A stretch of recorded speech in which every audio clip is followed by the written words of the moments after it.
When the beat dropped, the world stopped. Kendrick Lamar's Not Like Us didn't just clap back, it detonated. A diss track so venomous, it blurred the line between rap beef and real-world accusation. Inside those verses, Kendrick hurled the one insult no artist wants tied to their name. He implied that Drake was a pedophile. The claim wasn't a throwaway punchline.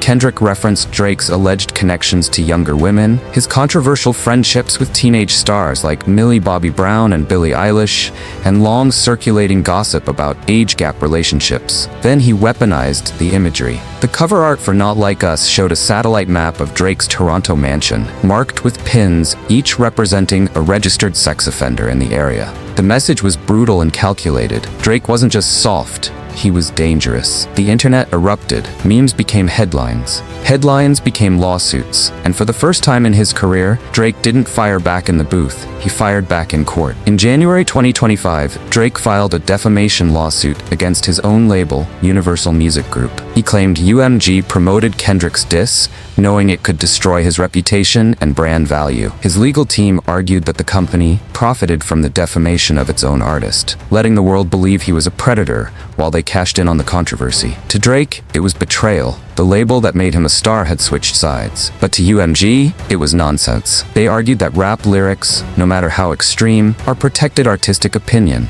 not factual claims. And in October 2025, the judge agreed. The court ruled Kendrick's words were non-actionable opinion within hip-hop's context. Case dismissed, Drake lost. But in the court of public opinion, he'd already been convicted. Before that decision, Drake had also filed a separate petition accusing UMG and streaming platforms of manipulating the numbers behind Not Like Us, claiming bots, pay-to-play, and artificial boosts made the song blow up overnight. For a moment, it looked like he might expose the industry's secret economy of fake virality. Then, just weeks later, the petition was quietly withdrawn. No statement, no explanation, no bombshell. Meanwhile, the feud went nuclear. Kendrick performed Not Like Us at the Super Bowl halftime show, a moment seen by hundreds of millions. The message couldn't have been clearer. The war wasn't over, and Lamar wasn't backing down. Crowds chanted every word. Clips went viral. And Drake, seemingly cornered, posted one cryptic message online. Drizzy Drake is very much alive. Alive, but far from untouched. Every rumor, every inside joke, every lyric about grooming and exploitation stuck to his image like glue.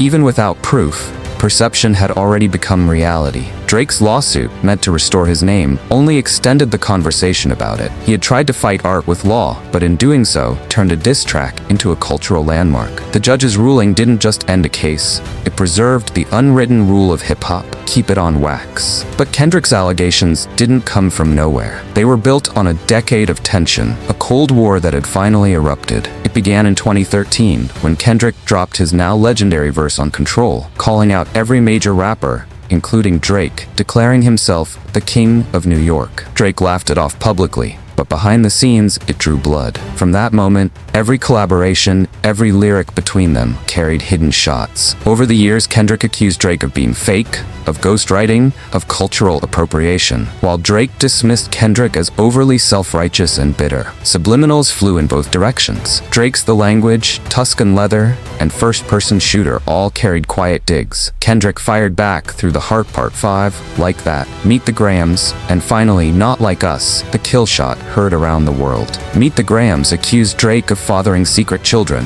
hiding a sex trafficking operation in his mansion, and surrounding himself with offenders. Then Not Like Us drove it home, flipping years of whispers into one devastating punchline. Say Drake, I hear you like 'em young. For Drake, that line became the point of no return. The world didn't care if it was metaphor, exaggeration, or pure fiction. It felt real, and that's all it took. Now, even with the lawsuit buried, the cultural fallout still lingers. Drake insists he's entering a new era, refocusing on music and legacy. But Kendrick's victory was already cemented, not in court documents, but in history books. Because in hip-hop, legal wins mean nothing when the crowd's already chosen sides. And this time, the crowd chose Kendrick. In the ruthless world of rap, reputations don't die in courtrooms. They die in choruses, and Not Like Us will echo in those choruses for years, as the moment Drake's armor finally cracked. If this story proves anything, it's that in hip-hop, survival isn't about who wins the case, it's about who wins the narrative. And in 2025,